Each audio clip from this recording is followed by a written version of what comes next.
314장 우리 함께 찬송하겠습니다.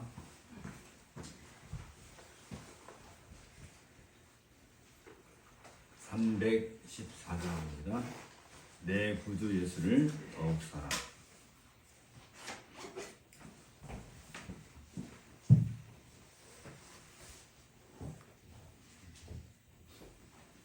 함께 있습니다. 내 구주 예수를 더욱 사랑. 엎드려 비는 말 들으소서. 내 진정 소원이 내 구주 예수를 더욱 사랑, 더욱 사랑. 이전엔 세상 나 기뻤어도 지금 내 기쁨은 오직 예수. 바람 내피는 말 내 구주 예수를 더욱 사랑, 더욱 사랑. 이 세상 떠날 때 찬양하고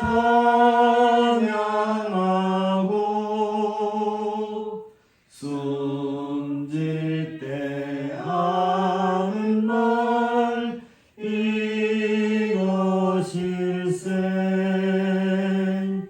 바람 내피는 말 내 구주 예수를 더욱 사랑, 더욱 사랑.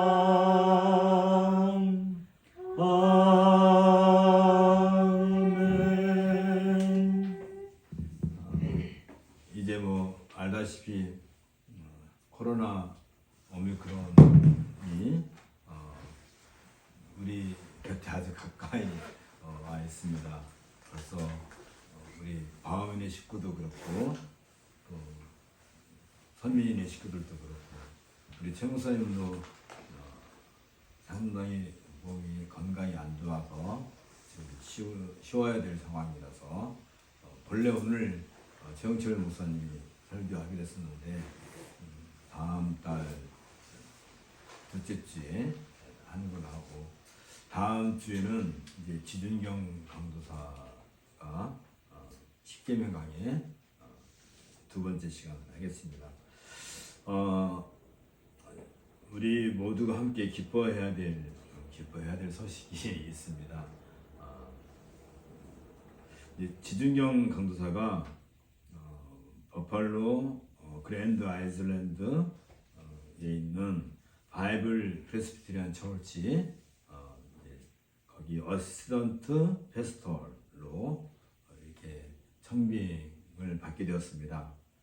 이제 청빙 절차가 남아있긴 하지만 이미 이제 당회에서는 선거가 됐고, 그래서 이제 지준경 강도사가 4월달에 노회를 거쳐서 그리고 이제 버팔로 교회에 가는 그 바이블 프레스비테리안 처치로 가는 일정이 이렇게 진행이 될 것 같습니다. 우리 모두 함께 관심을 갖고 잘 진행되기를, 또 건강하게 아무 문제 없이 모든 일들이 잘 진행되기를 함께 기대했으면 좋겠습니다. 묵상 기도하고 우리 예배 시작하겠습니다.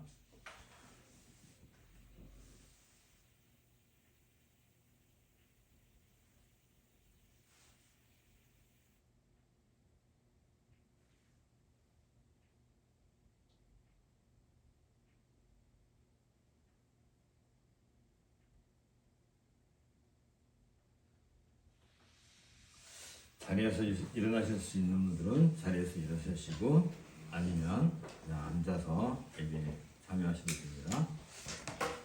예배의 시작입니다. 우리 마음을 주님께 들으려 함께 고백합시다.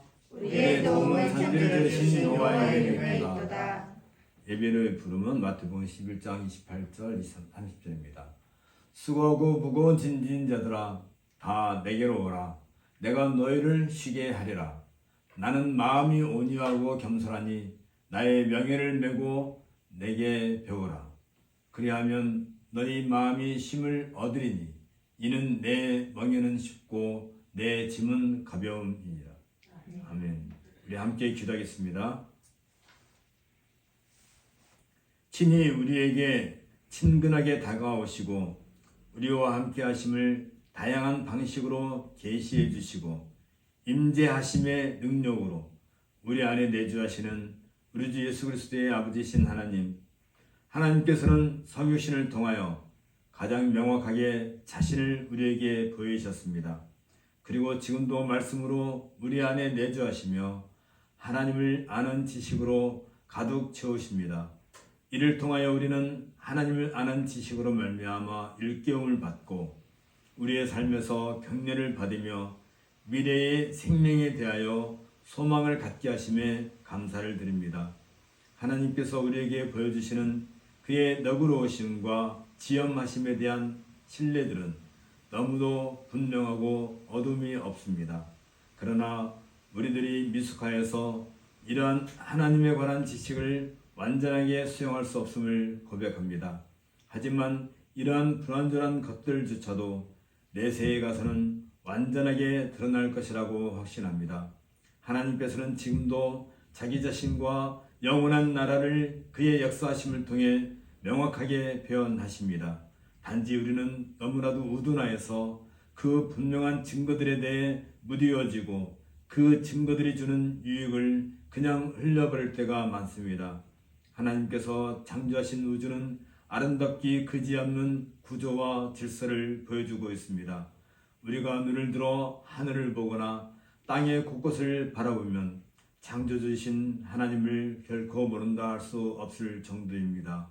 그런데도 그것들을 지으신 주인을 무시하고 창조주께서 정하신 일들을 그저 일상적인 자연의 법칙 정도로만 여기고 있을 뿐입니다. 이 세상에서 날마다 일어나는 사건들까지도 그저 맹목적이고 분별 없이 운명으로 받아들이는 사람들이 너무 많습니다. 이 모든 일들이 하나님의 섭리에 따라 이루어지고 이런 일들이 하나님의 통치 수단이라는 사실을 애써 외면하고 있습니다. 세상의 역사를 바라보면 하나님의 섭리가 그 안에 이루어지고 있음을 도저히 의심할 수 없습니다. 그런데도 사람들이 이런 일들을 변덕스러운 운명의 장난으로 여기고 있다는 것은 참으로 안타깝기만 합니다. 우리의 눈과 귀를 열어주심으로써 세속적인 허망함과 오류로부터 우리를 지켜주옵소서. 끝없이 더러운 오류의 진흙창이 온 땅을 덮고 있는 무지의 무모함에 빠지지 않게 이끌어 주옵소서. 오늘도 너의 이름이 하늘에 기록된 것으로 기뻐하는 우리 주 예수 그리스도의 약속을 굳게 의지하며 삼위일체 하나님께 경배를 드립니다. 은혜 받을 자들에게 은혜를 주옵소서. 우리 주 예수 그리스도의 이름으로 기도합나이다. 아멘. 찬송가 2장 찬양 성부 성자 성령 함께 하겠습니다. 찬양 성부 성자 성령 성삼위일체께 영원 무궁하기까지 영광을 돌리세 영광을 돌리세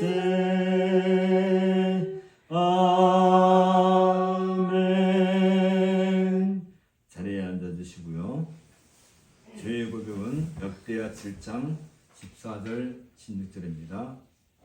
내 이름으로 일컫는 내 백성이 그들의 악한 길에서 떠나 스스로 낮추고 기도하여 내 얼굴을 찾으면 내가 하늘에서 듣고 그들의 죄를 사하고 그들의 땅을 고칠지라.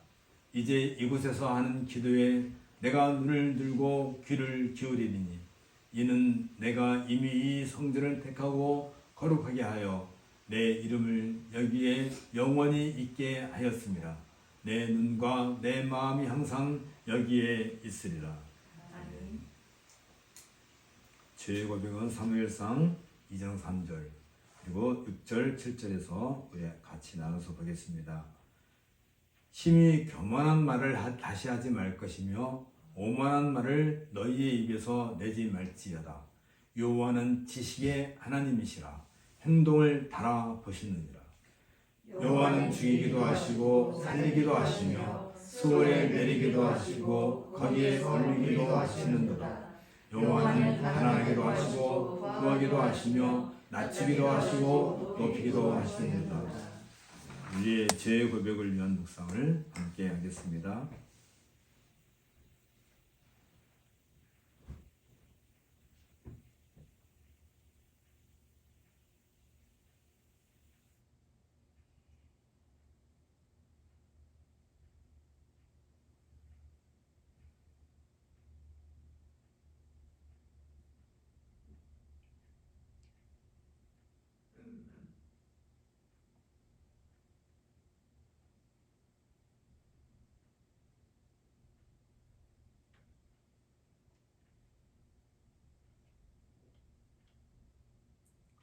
사면과 믿음의 응답입니다. 예레미야 31장 34절입니다. 그들이 다시는 각기 이웃과 형제를 가리켜 이르기를 너는 여호와를 알라 하지 아니하리니 이는 작은 자로부터 큰 자까지 다 나를 알기 때문이라. 내가 그들의 악행을 사하고 다시는 그 죄를 기억하지 아니하리라. 여호와의 말씀입니다. 아멘. 찬송가 20장 빛나고 높은 보좌와 함께하겠습니다.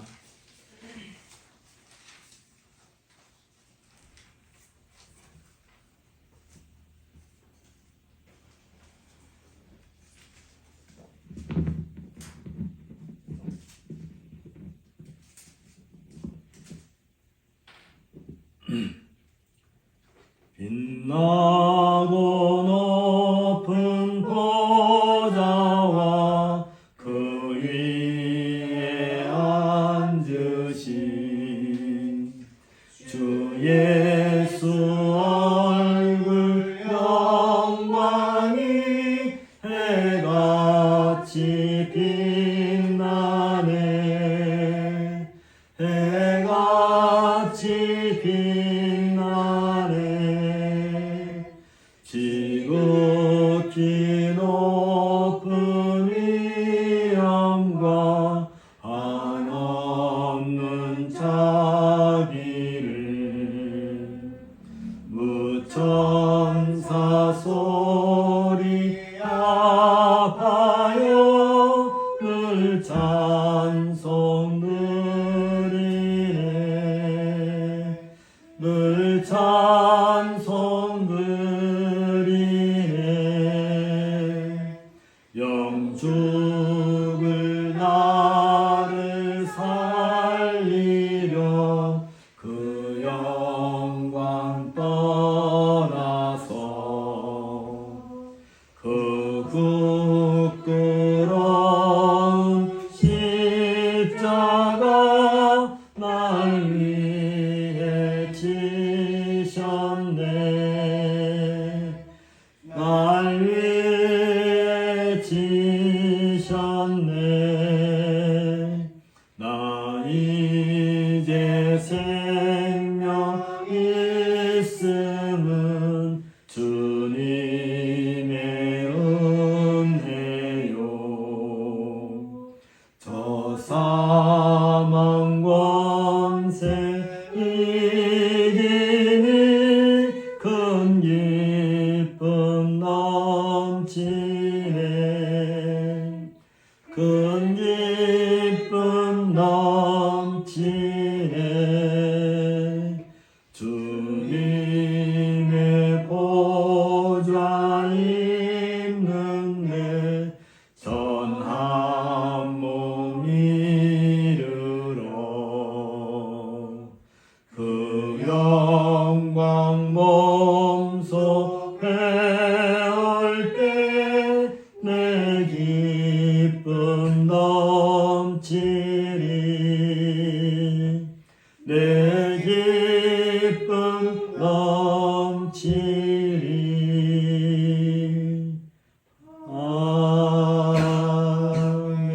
아멘.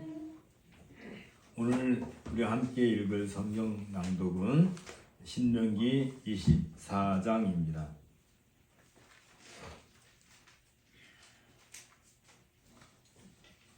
신명기 24장. 우리가 하루에 5장씩 성경을 읽으면 1년이면 성경을 다 읽을 수 있는데 여러분들 성경 읽는 일을 우리가 너무 요즘 시대에 잘 안 하죠. 전통적으로 교회에서는 성경 낭독 시간을 가지고 있어서 예배 시간에 구약과 신약을 이렇게 번갈아 가면서 읽었다고 합니다.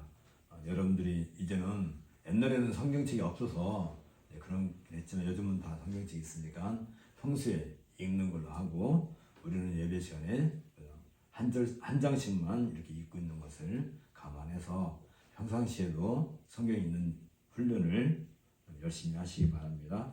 오늘은 신명기 24장입니다. 같이 읽도록 하겠습니다. 사람이 아내를 맞이하여 데려온 후에 그에게 수치되는 일이 있음을 발견하고 그를 기뻐하지 아니하면 이혼 증서를 써서 그의 손에 주고 그를 자기 집에서 내보낼 것이요 그 여자는 그의 집에서 나가서 다른 사람의 아내가 되려니와 그의 둘째 남편도 그를 미워하여 이혼 증서를 써서 그의 손에 주고 그를 자기 집에서 내보냈거나 또는 그를 아내로 맞이한 둘째 남편이 죽었다 하자 그 여자는 이미 몸을 더럽혔은즉 그를 내보낸 전 남편이 그를 다시 아내로 맞이하지 말지니 이 일은 여호와 앞에 가증한 것이라. 너는 내 하나님 여호와께서 내게 기업으로 주시는 땅을 범죄하게 하지 말지니라. 사람이 새로이 아내를 맞이하였으면 그를 군대로 내보내지 말 것이요 아무 직무도 그에게 맡기지 말 것이며 그는 1년 동안 한 가게 집에 있으면서 그가 맞이한 아내를 즐겁게 할지니라. 사람이 맷돌이나 그 윗짝을 잔당 잡지 말지니 이는 그 생명을 잔당 잡음이니라. 사람이 자기 형제 곧 이스라엘 자손 중 한 사람을 유인하여 종으로 삼거나 판 것이 발견되면 그 유인한 자를 죽일지니 이같이 하여 너희 중에서 악을 제할지니라. 너는 나병에 대하여 삼가서 레위 사람 제사장들이 너에게 가르치는 대로 네가 힘써 다 지켜 행하되 너희는 내가 그들에게 명한 대로 행하라. 너희는 여기서 나오는 길에서 내 하나님 여호와께서 미련에게 행하신 일을 기억할지니라. 내 이웃에게 무엇을 구워줄 때에 너는 그의 집에 들어가서 잔당물을 취하지 말고 너는 밖에 서 있고 내게 꾸는 자가 잔당물을 밖으로 가지고 내게서 내게 줄 것이며 그가 가난한 자이면 너는 그의 잔당물을 가지고 자지 말고 해질 때 그 잔당물을 반드시 그에게 돌려줄 것이다. 그리하면 그가 그 옷을 입고 자며 너를 위하여 축복하리니 그 일이 내 하나님 여호와께서 내 공의름이 되리라. 권궁하고 유난한 품꾼을 너희 형제든지 내 땅 성문 안에 구걸하는 개개든지 그를 학대하지 말며 그 품삯을 당연히 주고 해진 후까지 미루지 말라. 이는 그가 가난함으로 그 품삯을 간절히 바라며 그가 너를 여호와께 호소하지 않게 하라. 그렇지 않으면 그것이 내게 죄가 될 것임이니라. 하나님 아버지는 그 아들들 자식으로 말미암아 죽임을 당하지 않을 것이요 자식들은 그 아버지로 말미암아 죽임을 당하지 않을 것이니 각 사람은 자기 죄로 말미암아 죽임을 당할 것이니라. 너는 객이나 고아의 송사를 억울하게 하지 말며 과부의 옷을 전당 잡지 말라. 너는 애굽에서 종되었던 일과 내 하나님 여호와께서 너를 거기서 성령하신 것을 기억하라. 이러므로 내가 내게 이 일을 행하라 명령하노라. 내가 밭에서 곡식을 벨 때 한 붓을 밭에 잊어버렸거든 다시 가서 가져오지 말고 나그네와 고아와 과부를 위하여 남기라. 그리하면 내 하나님 여호와께서 내 손으로 하는 모든 일에 복을 내리시리라. 네가 내 감람나무를 떤 후에 그 갓을 다시 살피지 말고 그 남은 것은 객과 고아와 과부를 위하여 남겨두며 내가 내 포도원의 포도를 딴 후에 그 남은 것을 다시 따지 말고 객과 부하와 갑을 위하여 남겨두라. 너는 애굽 땅에서 종되었던 것을 기억하라. 이러므로 내가 내게 이 일을 행하라 명하노라. 이는 주님의 말씀입니다. 하나님께 감사를 드립니다. 여기 이혼 증서에 대한 내용이 나와 있는데 사실은 이혼 증서라고 하는 것이 오늘날과 같은 이렇게 법원에서 내려주는 것이 아니고 개인이 작성을 하는 걸로 나와 있지만 사실은 이런 일은 있어서는 안 될 일이고 이 일을 이혼 증서를 한다는 그 자체가 그 사회가 얼마나 부패했으면 그러니까 이혼 증서를 서주라는 것이 아니라 이런 사회를 만들지 말라 하는 그런 의미가 더 강하다는 것을 여러분들이 염두에 뒀으면 좋겠습니다. 혹자는 이런 성경 구절을 염두에 두고 우리 예수님께서도 그런 말씀하실 때도 똑같지만 너희가 얼마나 악했으면 아내를 버리겠느냐 이런 의도로 말씀하신 거거든요. 그래서 혹자는 이런 근거 구절에 봐라 성경에도 이혼을 이렇게 허락하지 않느냐라고 하지만 절대로 그런 일은 있어서는 안 되는 것이 정상인 것이지 이런 일들이 비일비재하다는 것은 그 사회가 그만큼 악하다 하는 것을 우리가 염두에 둬야 될 것입니다. 연범이 찬송은 73장입니다.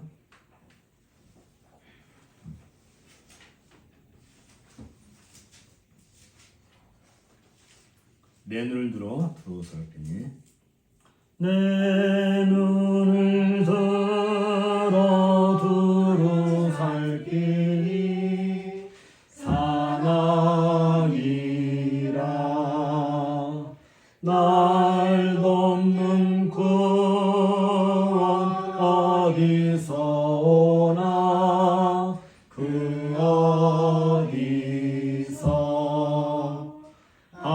하늘과 땅을 지은 여호와 날 도와주시하도다.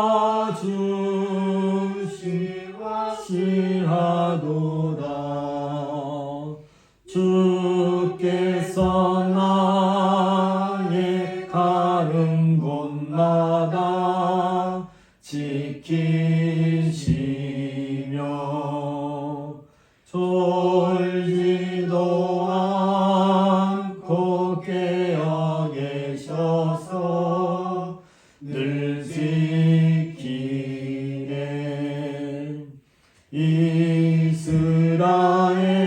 이스라엘을 지키시느니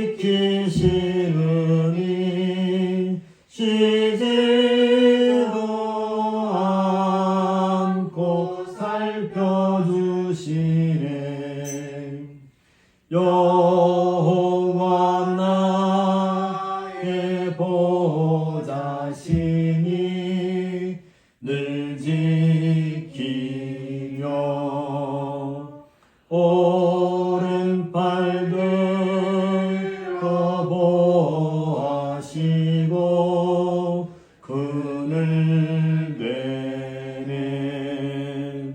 낮에는 해가 삼지 못하며 또 밤에 달이 해치 못하네.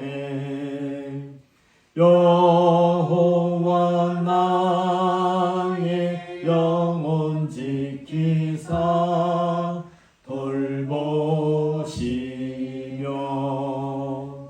내 모든 죄를 사해 주시고 늘 지키네. 이제로부터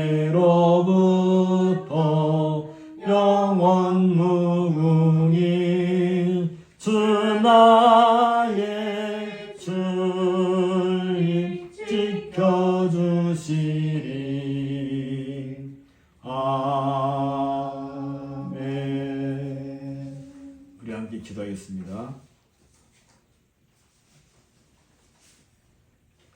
주권적인 능력과 자신의 영광을 위하여 모든 피조물들을 다스리시는 우리 주 예수 그리스도의 아버지신 하나님, 하나님께서는 자신이 택한 백성들에게 아무런 조건 없는 구원의 은총을 베푸셨습니다.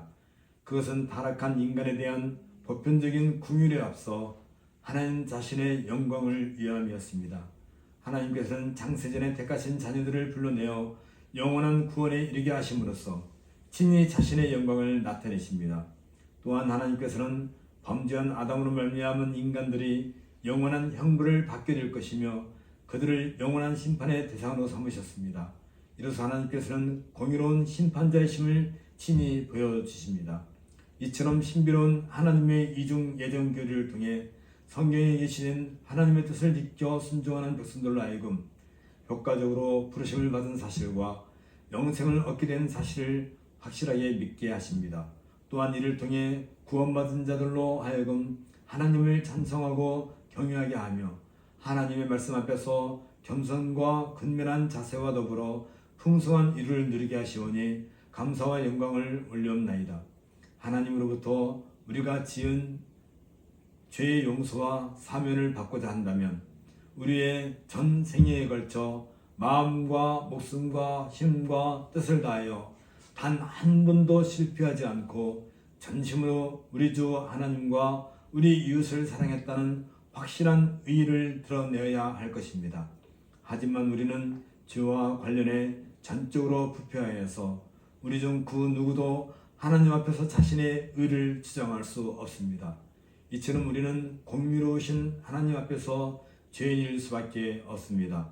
그럼에도 불구하고 그리스도께서 자신의 전 지상 생애 동안 하나님의 계명을 하나도 남김없이 완전하게 순종하심으로써 하나님께서 우리를 의롭다고 여겨주시는 근거가 되었습니다. 또한 그리스도께서 죄인들을 위해 고난받으시고 죽으심으로써 하나님의 공의를 만족시키셨습니다. 이처럼 그리스도께서 우리를 위해 완전하고 흠이 없으신 순전의 삶을 사셨고 십자가에서 죽으심으로써 하나님의 공의를 만족케 하심으로써 하나님께서 우리들에게 그리스도의 의를 전가시켜 주시고 우리의 죄를 그리스도에게 전가시키심으로써 우리를 의롭다고 인정해 주심에 감사를 드립니다. 의로우시고 자비로우신 하나님 아버지, 주의 거룩한 이름 앞에 우리가 스스로 지은 죄를 고백합니다. 하나님께서 우리에게 주신 계명을 통하여 우리로 하여금 사망에 이르게 하는 죄에 이르지 않게 해주심에 감사를 드립니다. 그리스도의 복음을 고의적으로 단호하게 오랫동안 거절한다는 것은 성령께서 탄식하시기를 멈추시고 그 강박한 심령 그대로 내버려 둠으로써 결국 사망에 이르게 될 것입니다. 반면에 우리에게는 자신의 성숙한 연령에 따라 더 많은 경험이나 은총을 가지는 것에 따라 또는 직업이나 재능이나 사회적 위치나 직책에 따라 더 많은 책임을 하나님께서 요구하신다는 사실을 잘 알고 있습니다. 성숙한 연령이 있는 사람이라면 하나님의 뜻과 그의 은혜와 구원을 배우고 경험하며 유혹을 극복할 수 있어야 합니다. 또한 더 많은 경험이나 은총을 누리고 있다면 다른 사람들보다 더욱 빛과 양심을 비추어 죄에 빠진 일이 줄어들고 거룩에 있어서 더 많은 진보를 보여야 할 것입니다. 우리가 남들보다 좋은 재능이나 사회적 위치나 직책을 누릴수록 그리스도의 복음과 하나님의 말씀을 배울 수 있는 기회를 많이 누리고 있으며 자신의 영향력이 다른 많은 사람들에게 미칠 수 있기에 의로운 행실의 모범을 보여야 할 것입니다. 우리에게 주어진 이러한 좋은 여건과 환경 가운데 살고 있으면서도 자신의 본분에 충실하지 못하고 있음을 고백합니다. 우리에게 주신 그 많은 은총에도 불구하고 성숙한 면모를 드러내지 못하였음을 고백합니다. 우리들의 삶에서부터 나타내야 할 하나님의 빛을 풍성하게 드러내지 못하였음을 고백합니다. 우리를 불쌍히 여기시고 우리의 삶을 통하여 하나님과 하나님의 속성 및 예배에 대하여 그리스도와 그의 은총에 대하여 그리고 성령과 그의 증거 및 사역에 대하여 우리들이 더욱 충실한 삶을 살아갈 수 있도록 이를 깨워 주옵소서. 전능하시고 자비로우신 우리 아버지신 하나님, 하나님께서는 사람의 방종이 억제되고 모든 일들이 선한 질서로 처리되도록 세상이 법률과 정책으로 통치되는 방식을 기뻐하시어 세상 나라의 정부를 세우셨습니다. 이로써 사회 안정과 질서를 유지하게 하셨습니다. 이렇게 하시는 것은 참된 교회로 부름받은 성도들로 하여금 하나님의 영광을 온 세상에 널리 드러내게 하기 위함입니다. 그러나 이 세상에 그 어떤 정부나 정치 집단이라 할지라도 그들이 온전하게 복음의 가치를 드러내거나 교회만을 위해 봉사하지는 않습니다. 세상 정부는 자연법에 따라 세상의 질서를 유지하기도 벅찰 정도로 세속화되었으며 집단 이익을 추구하는 세력에 불과합니다. 세상의 정치 집단은 기득권층의 이익을 도모하거나 혹은 보편적인 복지를 추구하거나 소위 정책이라는 명분을 앞세워 부패한 인간의 욕망을 충족시키는 수단이 되고 말았습니다.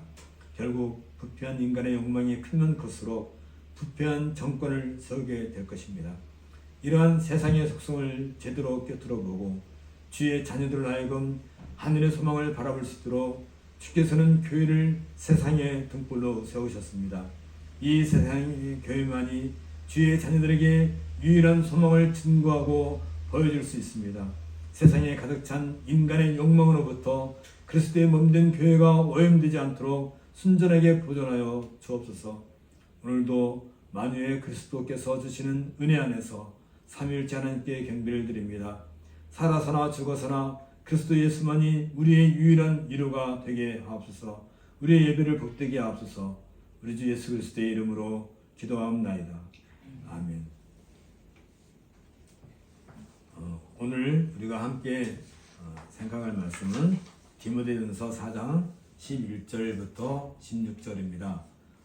목회서신 강의 11번째로 교회 지도자의 위치와 사명이라는 제목으로 함께 말씀을 생각하고자 합니다.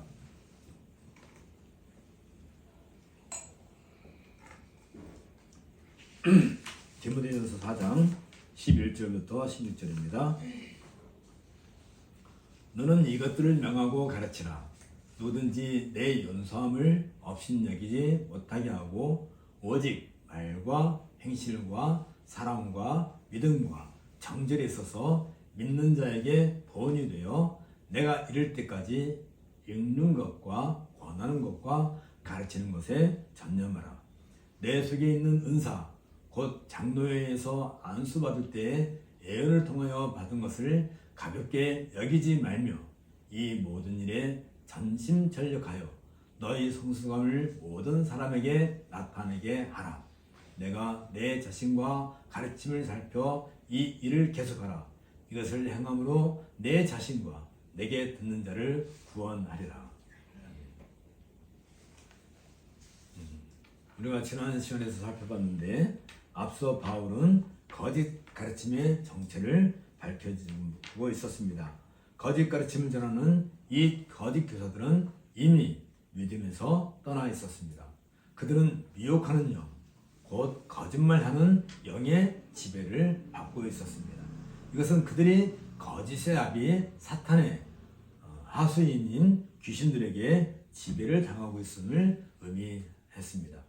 이것을 가리켜 바울은 여기 디모데전서 4장 2절에서 자기 양심이 화인을 맞아서 외식함으로 거짓말하는 자들이라 라고 밝히고 있는데, 바울은 그들을 가리켜서 위선을 앞세워 하나님을 속이는 자들이라고 냉철하게 비판하였습니다. 그들은 마치 자기들이 하나님을 위하는 사자들이나 되는 것처럼 위선을 피웠지만 정작 그들은 오로지 자기 자신의 이익만을 추구하는 탐욕의 화신들이었습니다. 자기 스스로 양심을 속이는 자들이며 도덕적인 불감증에 빠져있는 자들을 가리켜 한마디로 양심의 화인을 맞은 자들이라 부르는 것은 조금도 이상한 일이 아닙니다. 그들이 주장하는 거짓 가르침의 특징은 하나님께서 지으신 창조 질서를 거역하는 것이고, 그리고 윤리적 판단 기준인 경건의 질서를 거역하는 것에서 명확하게 드러나고 있습니다.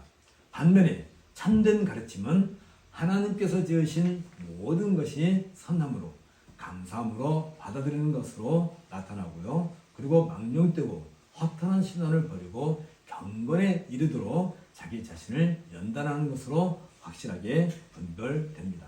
나아가 참된 가르침은 하나님을 창조주시며 모든 좋은 것을 주시는 분으로 여기고 이 모든 것을 통하여 하나님께 영광을 돌리게 합니다. 그리고 경건의 훈련을 통해서 영원한 생명에 이르게 하는 열매를 거두게 합니다.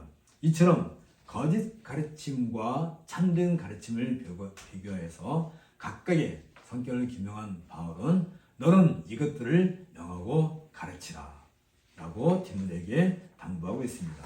여기에서 이것들이라는 말은 본서신에서 8번이나 강조하고 있는 표현으로서 바울이 디모데에게 주었고 또 디모데가 에베소에 있는 교회들에게 전해줘야 했던 그 지침과 명령을 가리키고 있습니다. 이것은 사도가 주께로부터 받은 교훈을 이제 디모데를 통해 교회에게 위임하고 있음을 시사해주고 있습니다. 그 내용들은 5가지인데 먼저 교회 지도자에게 요구되는 모범에 대해서 우리가 살펴볼 수 있습니다. 디모데는 에베소에서 사도 바울을 대신해 막중한 책임을 감당해야 하는 위치에 서 있었습니다. 디모데는 이미 제1차 전도 여행을 통해서 바울이 만나게 된 믿음이 성숙한 청년이었습니다. 당시에 디모데의 나이가 어려서 바울은 디모데를 동반하지 않았었습니다. 그러나 제2차 전도 여행에서는 그처럼 어려운 직무를 수행하는 일에 디모데의 동반을 허락하였습니다. 이로 보아서 당시 디모데는 대략 20대 초중반의 나이였을 것으로 여겨집니다. 이런 정황을 살펴본다면 바울이 이 편지를 보낼 당시에 디모데는 대략 30대 중후반의 비교적 안정된 나이였음을 알 수 있습니다. 하지만 막중한 교회의 직무를 수행함에 있어서 아직은 젊은 나이라 할 수 있을 것입니다. 이에 바울은 누구든지 내 연소함을 업신여기지 못하게 하고 오직 말과 행실과 사랑과 믿음과 정절에 대하여 믿는 자에게 본이 되어야 한다고 디모데를 격려하고 있습니다. 본문의 연소함이라는 이 단어는 당시 로마 제국에서 통상적인 군 법무 연령대인 40대 이하의 사람들에게 사용되는 단어였습니다. 사도행전인 저자인 누가 역시 한때 연소한 바울에 대해서 이 용어를 사용했고요. 당시 바울은 30대였습니다. 이것은 디모데의 연소함과 그의 소극적인 성격은 디모데 지방의 일부 원한 사람들을 위해서 업신여김을 받을 수 있는 처지였음을 암시해주고 있습니다. 때문에 바울은 디모데의 연소함을 업신여기는 사람들을 상대로 자기를 투정하거나 항변하지 말고 모든 적대적인 반응을 잠재울 만한 모범적인 삶을 살 것, 그리고 나아가서 남다른 인격과 행실을 통해 난관을 극복하도록 권하고 있는 것입니다. 이러한 바울의 충고에 따라서 디모데는 믿는 자들의 본이 되어야 하는 것입니다. 특히 디모데는 신자들이 어떤 존재인가를 가름하는 말과 행실과 사랑과 믿음과 정절에 있어서 본이 되는 일에 힘을 써야 했습니다. 이로써 자기 자신이 스스로 신자들의 모델이 되는 지도자임을 확고하게 나타내야 했던 것입니다. 이러한 바울의 가르침은 웨스트민스터 예배모임에서도 그대로 계승하여서 교회의 지도자에게는 말씀에 근거한 명확한 모범을 보여야 할 것을 요구하고 있습니다. 그 내용을 보면 하나님에 관하여 배운 대로 그리고 자기가 마음으로 있는 대로 그리스도의 진리를 가르쳐야 합니다. 그리고 그의 양들을 늘 앞에 걸으면서 저희의 본이 되어야 하며 간절하게 개인적으로나 공중 앞에서 자기의 수고를 하나님의 복주심에 부탁하며 자기를 조심하여 살피며 주께서 자기를 세워 목자로 삼으신 바 그 양떼들을 돌아보아야 하며 이와 같이 하면 진리의 교리가 타락하지 않고 보존되어 많은 신령이 예수를 믿게 되고 몸을 세우게 되며 자신도 그 수고로 이 세상에서도 많은 위로를 받고 후에 장차올 세계에서 자기를 위하여 예배된 영광의 면류관을 받을 것이다 라고 이렇게 명시하고 있습니다. 이것이 교회 지도자에게 요구되는 것이고 그 교회 지도자들이 성도들의 모범을 보여야 돼요. 그런 본으로서 우리에게 제시된 것을 알 수 있습니다. 두 번째는 교회 지도자가 갖는 그 권위의 근거에 대해서도 우리가 또한 알고 있어야 되는데, 신자로서 갖춰야 될 그 품행뿐 아니라 교회 지도자에게는 본질적인 임무가 주어져 있습니다. 이 점에 대해 바울은 디모데에게 각인을 시키고 있는데, 내가 이를 때까지 읽는 것과 권하는 것과 가르치는 것에 전념하라 라고 명시하고 있습니다. 바울은 에베소에 가기를 기대하고 있었으며 디모데와 협력하여 에베소 교회를 더욱 견고하게 세우기를 바라고 있었습니다. 특별히 신화와 허탄한 족보를 가지고 성도들을 미혹하는 거짓 가르침에 대해 몸과 마음을 다해 교회를 든든히 지키려는 그런 열망을 가지고 있었습니다. 이런 바울의 심정은 읽는 것과 권하는 것과 가르치는 것에 전념하라는 말 속에서도 다시 확인이 됩니다. 여기에서 읽는다는 것은 공중 성경 낭독을 가리킵니다. 그 당시 회당에서 구약 성경을 읽는 그 관습이 있었는데, 그와 마찬가지로 교회에서도 성경을 낭독하는 일이 예배에서 중요한 공식 순서로 자리하고 있었습니다. 이 예언의 말씀을 읽는 자와 듣는 자들과 그 가운데 기록하는 것을 지키는 자들이 복이 있나니 때가 가까움이라. 에서도 이런 점을 강조하고 있는 것을 우리가 볼 수 있습니다. 이러한 공적인 성경 낭독은 진리를 널리 전하는 중요한 통로가 되었습니다. 바울은 내가 주를 힘입어 너희를 명하노니 모든 형제에게 이 편지를 읽어드리라 라고 데살로니가 교회에 당부한 바도 있습니다. 또한 골로새 교회에게도 이 편지를 너희에게서 읽은 후에 라오디게아 교회에서도 읽게 하고, 또 라오디게아에서 오는 편지를 너희도 읽으라 라고 당부한 바 있습니다. 이런 것을 본다면 각 지역 교회는 사도들의 편지를 공중 앞에서 읽게 되었고, 고민된 예배 형식의 한 부분이 된 것을 우리가 알 수 있습니다. 웨스트민스터 예배본부에서도 이러한 교회의 역사적인 전통을 개성하여서 공예배에서의 성경 낭독의 중요성을 밝히고 있는데, 그 내용을 보면 교회 안에서 말씀을 읽는 것은 우리가 하나님께 의존하여 있는 것을 승인하는 것으로 하나님의 공중 예배의 일부분이며, 주님께서 그의 백성을 세우기 위하여 거룩하게 하시는 방편이요 목사와 교사들이 행해야 할 것이다 라고 이렇게 전제를 하고요. 신구약 성경 전부를 자국어로 회중 앞에서 읽되 본문을 정확하게 분명하게 읽어 모든 사람이 듣고 이해하게 한다 라고 밝혀주고 있습니다. 또한 여기 바울이 말하는 것처럼 권하는 것과 가르치는 것은 성경을 읽은 내용에 대해서 강의하는 것을 의미합니다. 당시 회당에서도 이러한 습관이 관습이 이어져 오고 있었는데, 이것은 후에 공중 예배에서 설교의 기원이 되었습니다. 이처럼 회중 앞에서 성경을 읽고 강의를 통해서 권면하고 가르치는 사역은 지도자의 주요 임무였습니다. 이를 통해 교회가 진리를 적용하고 이해하는 일에 중요한 역할을 할 수 있었습니다. 이것은 교회 지도자의 권위가 어디로부터 나오는가를 정확하게 밝혀주고 있습니다. 이러한 가르침에 따라 웨스트민스터 예배본부에서도 말씀의 설교는 구원에 이르게 하는 하나님의 능력이요 복음의 직분에 속하는 가장 위대하고 가장 탁월한 역사에 속하므로 일하는 자가 부끄러움을 당하지 않고 자기도 구원하고 그 말씀 듣는 자들을 구원하도록 수행되어야 한다 라고 그렇게 밝혀주고 있습니다. 그리고 말씀 설교를 봉사함에 있어서도 충성되에게 그리스도의 존귀를 바라며 사람들이 예수 그리스도를 믿고 덕을 세우며 구원에 이르게 하되 자기의 유익이나 영광을 굳지 않아야 하며 거룩한 목적을 이룰 것이면 아무도 가르침이 없이 각 사람에게 전할 바를 전하고 가장 미천한 자라도 멸시하지 않고 위대한 자라도 그 죄를 아끼지 않고 모든 사람을 균등하게 대해야 한다고 명시하고 있습니다. 이상에서 보는 것처럼 말씀 설교를 수행하는 교회 지도자의 권위는 전적으로 사랑하는 마음을 가지고 사람들로 하여금 모든 것이 그의 신앙의 열심과 저에게 유익하게 하려는 간절한 소원에서 나오는 것임을 볼 수 있도록 하는 것에 그 근거가 있는 것이 확실합니다.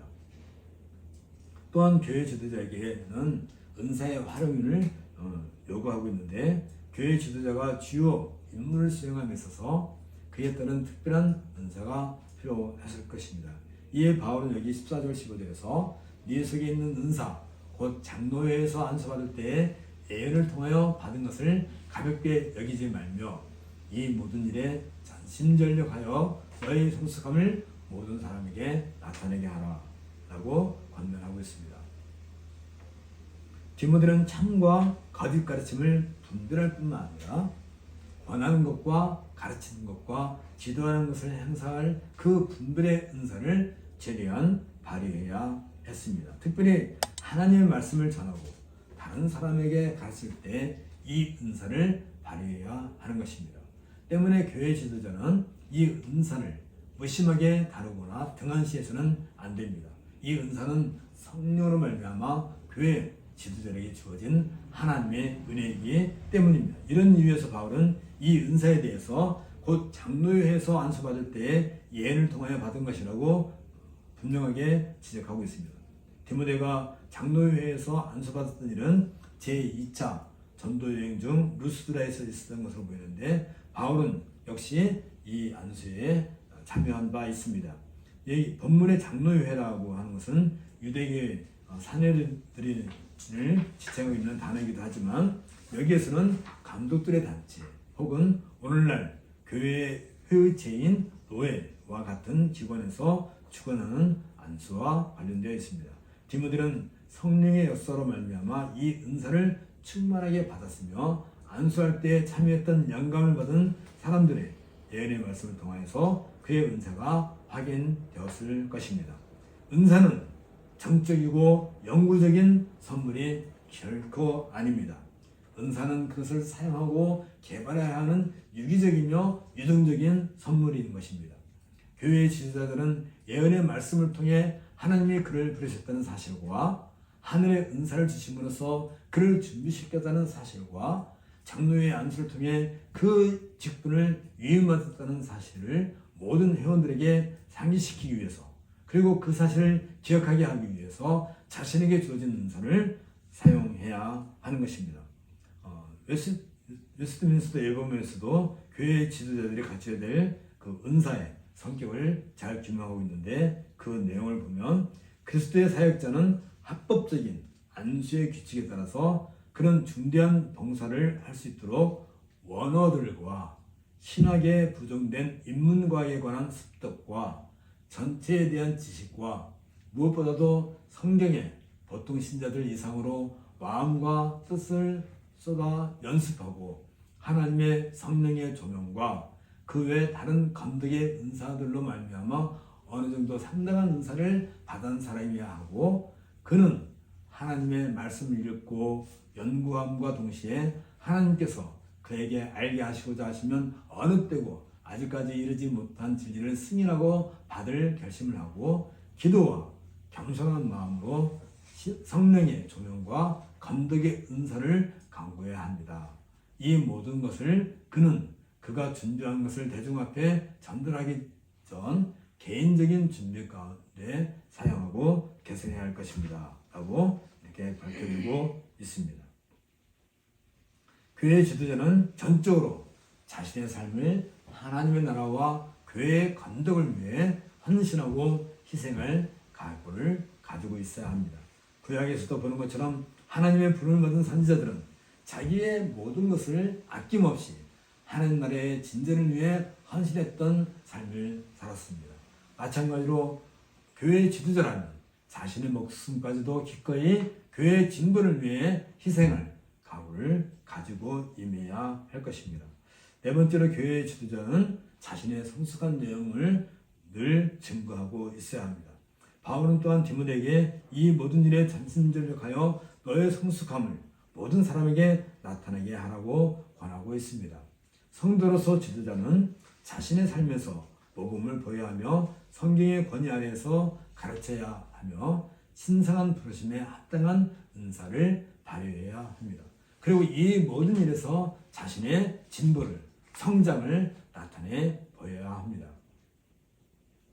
전심전력하다라는 그 말은 그 일에 자기 자신을 푹 담근다 또는 마음과 영혼을 다해서 자기 자신을 헌신한다는 의미를 가지고 있습니다. 따라서 지도자는 이 모든 일을 자신의 직무로 여기고 거기에 몰두해야만 하는 것입니다. 이렇게 그 일에 헌신하는 이유는 이로써 자신의 성숙을 모든 사람에게 나타내게 하는 데 있습니다. 즉 앞서 언급한 그 지도자의 그 본과 같이 그리고 가르침과 은사 부분에서 직무들은 자신이 그 의무의 청소를 하다는 것뿐만 아니라 계속해서 성장하고 있다는 점을 교회 형제들에게 보여줘야 하는 것입니다. 이렇게 함으로써 형제들은 지도자의 영적 그리고 직분상의 진보를 주목하게 되어서 하나님께 영광을 돌리게 되는 것입니다. 여기에서 영적이라는 말은 지난 시간에 얘기한 것처럼 어떤 기이한 그런 게 아니고 논리적인 그런 의미를 갖고 있다고 그랬습니다. 그것은 다른 것이 아닙니다. 바울 사도가 형제들아 내가 당한 일이 도리어 복음 전파의 진전이 된 줄을 너희가 알기를 원하노라 라고 한 말에서 확실하게 보여주고 있는 것처럼 곧 교회 지도자는 자신의 헌신을 통해서 복음이 널리 전해지고 있다는 사실을 확실하게 나타내야 하는 것입니다. 교회 안에서는 누구나 은혜 가운데에서 성장해 갈 때 그 열매들이 때가 되면 모든 사람이 볼 수 있도록 나타나야 할 것입니다. 이 사실은 교회 지도자들조차 형제들의 도움을 받아야 할 필요를 보여주고 있습니다. 교회 지도자는 자기 혼자서 자기에게 주어진 직무를 수행하는 것이 결코 아닙니다. 그의 곁에는 언제나 지도자로서 과연 좋은 열매를 맺고 있는가를 확인하고 격려하는 형제들이 더불어 있어야 하는 이유가 여기에 있는 것입니다. 따라서 교회 회원들은 교회 지도자에게 있어서 가장 든든한 후원자가 되어야 합니다. 특별히 복음의 진보를 위한 일에 있어서 교회 회원들과 교회 지도자는 서로 동반자여야 하며 동역자여야 한다는 사실을 바탕으로 상호 믿음을 견고하게 구축하고 있어야 하는 것입니다. 이러한 동반자이며 동역자의 관계를 바울과 빌립보 교회 성도들 사이에서 우리는 발견할 수 있었습니다. 바울은 빌립보 교회 성도들에게 편지할 때 내가 살 것과 너희 믿음의 진무와 기쁨을 위하여 너희 무리와 함께 거할 이것을 확실히 아노니 내가 다시 너희와 같이 있으므로 그리스도 예수 안에서 너희 자랑이 나로 말미암아 풍성하게 하려 함이라 라고 증언한 바 있습니다. 빌립보 교회 성도들은 바울에게 있어서 일종의 면류관과 같았습니다. 동시에 빌립보 교회 성도들은 자신들이 복음의 진보를 위해 희생해야 할 그 일을 바울의 희생을 통해서 성취하고 있다는 사실을 인지하고 바울에게 늘 빚을 지고 있다고 여기고 힘써 바울을 후원했었던 것입니다. 빌립보 교회 성도들이 힘써 바울을 후원함으로써 복음의 진보를 위해 바울은 더욱더 큰 일을 할 수 있었던 것입니다. 이제 회중의 구원을 위해서 지도자는 또한 힘써야 한다는 사실을 우리가 확인할 수 있습니다. 교회 지도자가 복의 근원이 되기 위해서는 거룩한 생활과 건전한 가르침을 병행해야 합니다.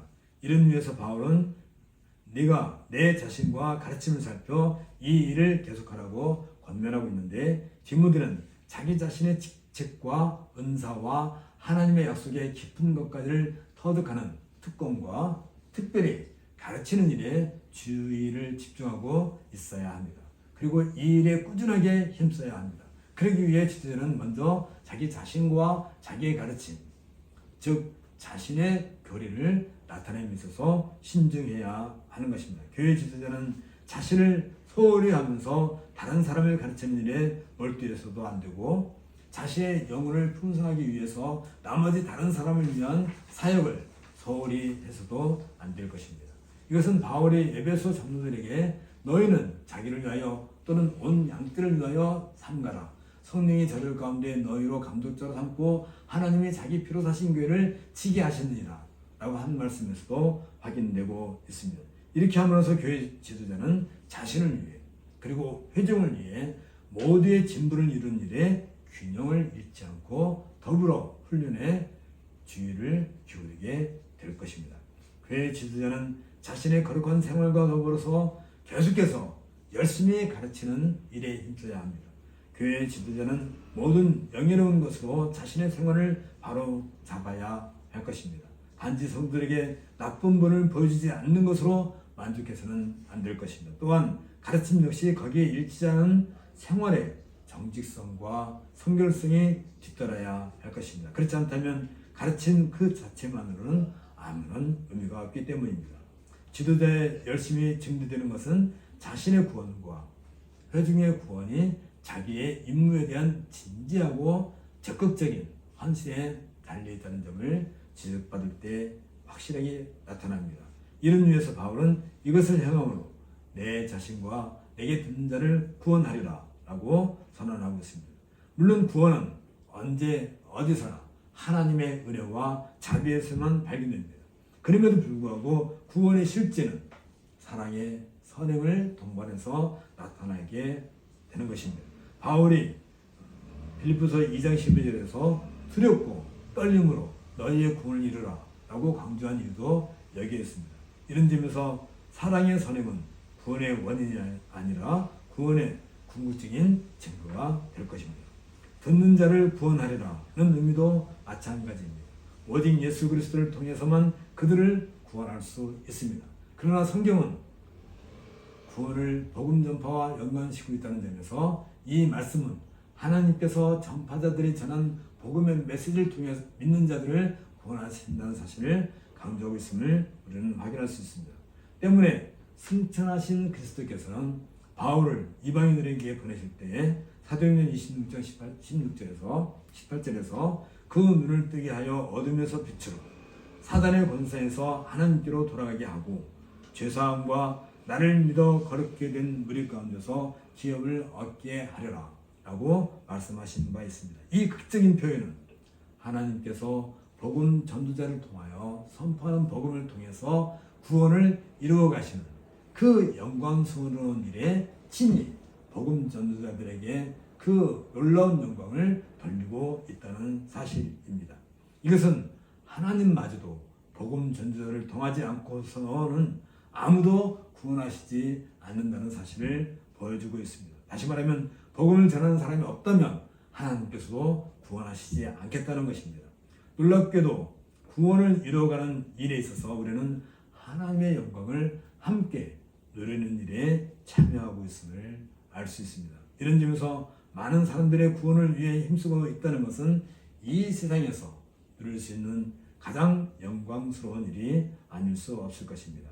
우리 함께 같이 기도하겠습니다.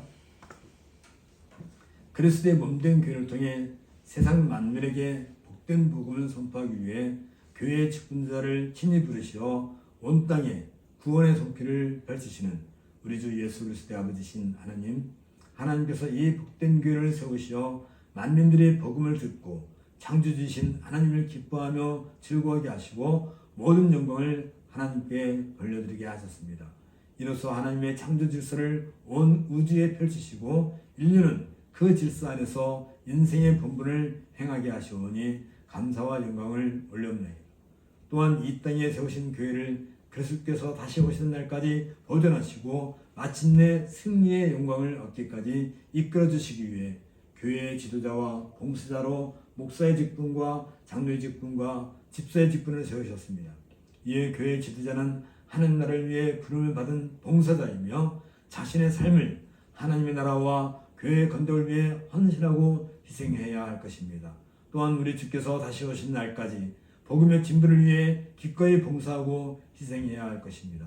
바라옵기는 교회의 직분자들로 하여금 자기 자신의 성숙을 위해 그리고 회중들의 성숙을 위해 경건의 삶에서 모범을 보이며 성령의 조명과 그에 따른 모든 감독의 은사들을 온전히 발휘할 수 있도록 은혜를 내려주옵소서. 교회 직분자들이 맡은 바 사명을 온전히 수행함으로써 복된 주님의 교회가 누릴 최후 승리에 참여하며 하나님께서 누릴 그 영광의 기업을 누릴 수 있는 은혜를 더하여 주옵소서. 우리 주 예수 그리스도의 이름으로 기도하옵나이다. 아멘. 자리에서 일어나시길. 응답행성으로서 214장입니다.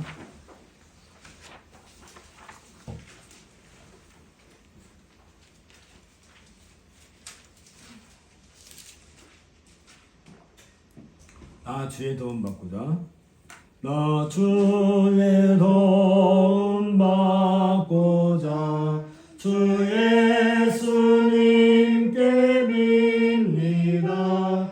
그 구원 허락하시사 날 받아 주소서. 내 모습 이대로 주 받아 주소서. 날 위해 돌아가신 주 날 받아 주소서. 큰 죄에 빠져 영육을 날 위해 피 흘렸으니 주 영상대로 빚으사 날 받아 주소서. 내 모습 이대로 주 받아 주소서. 날 위해 돌아가신 주 날 받아 주소서. 내 힘과 열심 약하여 늘 깨어지기 쉬우니 주 이름으로 구원해 날 받아 주소서. 내 모습 이대로 주 받아 주소서. 날 위해 돌아가신 주 날 받아 주소서. 내 주님 서신 발 앞에 나 끌어들였으니 그 크신 역사 이루게 날 받아 주소서. 내 모습 이대로 주 받아 주소서. 날 위해 돌아가신 주 날 받아 주소서. 아멘.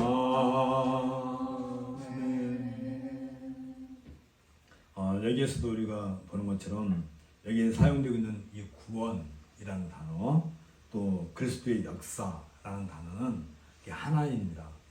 구원의 역사 외에 그리스도께서 우리에게 다른 역사를 해주시지 않아요. 우리와 구원과 상관없는 일에 우리 주께서 무슨 이상한 능력을 행사하시지 않습니다. 그러니까 특별히 여기서 이 구원은 우리가 본문 성경에서 읽은 것처럼 교회가, 공교회가 공적인 예배를 드릴 때 선포되어지는 그 말씀을 통해서 교회 성도들이 그 설교자와 더불어서 함께 성장해 나간다는 그런 의미를 포함하고 있는 거예요. 나 혼자 예수 믿고 천국 간다, 그게 구원이다 라고 생각한다는 것은 아주 유치한 단편적인 생각이고, 구원이라 한다는 것은 우리 모두가 함께 성장해서, 그리고 어디까지 이르러요? 우리의 머리이신 그리스도의 온전함에 이르기까지 이르게 되는 그 과정이 구원인 것입니다. 그러니까 뭐 구원파가 말하는 것처럼 그런 구원은 아주 유치한 내용이고 또한 그런 구원주체에서 없는 뭐 신천지라든지 통일교라든지 뭐 그런 건 아예 뭐 여기에 언급할 가치도 없는 거고요. 또 잘못된 그런 구원관에 미혹되고 또 거기에 흔들리는 그런 일들은 없어야 될 것입니다. 그것을 위해서 그리스도께서는 지금도 역사하십니다. 이 예배를 통해서. 그래서 우리가 이러한 일에 늘 마음을 한데 모았으면 좋겠습니다. 강복선언입니다. 여호와는 내게 복을 주시고 너를 지키시기 원하며 여호와는 그의 얼굴 내게 비추사 은혜 베푸시기를 원하며 여호와는 그 얼굴 내게 행하여 드사 평강 주시기를 원하노라. 아멘. 3장 성부 성자와 성령 함께 성령하겠습니다. 성부 성자와 성령 찬송과 영광 돌려 보내세 태초로 지금까지 또 영원 무궁토록 성삼위께 영광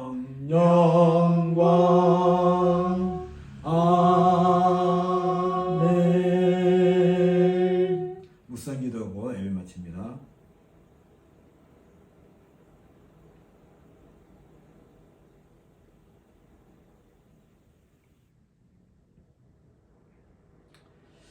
한 주간 동안도 주님의 은혜 가운데서 평안을 누리시고 복된 주의 날을 위해서 함께 힘차게 달려갑시다. 다음 주에 뵙겠습니다.